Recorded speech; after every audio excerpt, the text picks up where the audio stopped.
Incwadi kaEzra, Isahluko 1, iyafundeka.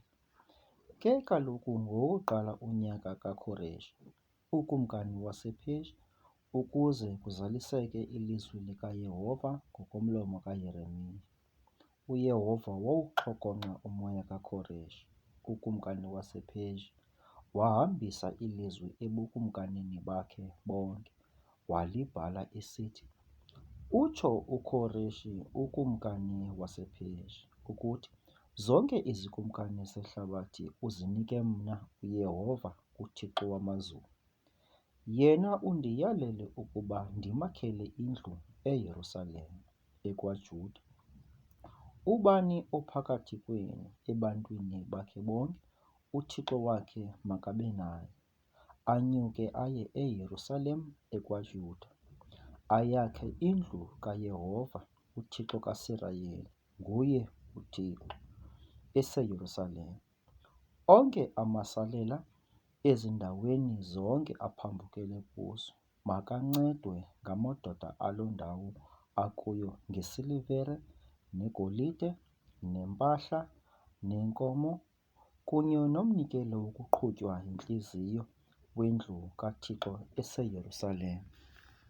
Zesuka ke iintloko zezindlu zooyise zakwaYuda nezakwaBenjamini, nezababingeleli, nezabaLevi, bonke abo uThixo wawuxhokonxayo umoya wabo, ukuba banyuke baye kuyakha indlu kaYehova eseYerusalem.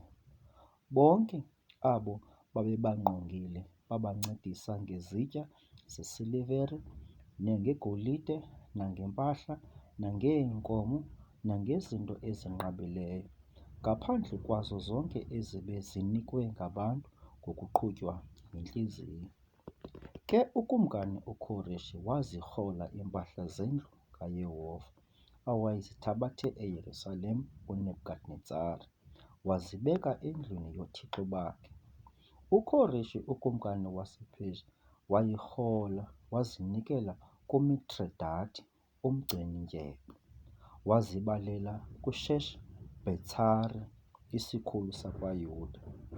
Lilo eli inani lazo: izitya zegolide zama-30, izitya zesilivere zali-1,000, iinkamba zama-29, iindebe zegolide zama-30, iindebe zesilivere zohlobo lwesibini zama-420, iimpahla ezinzima zali-1,000.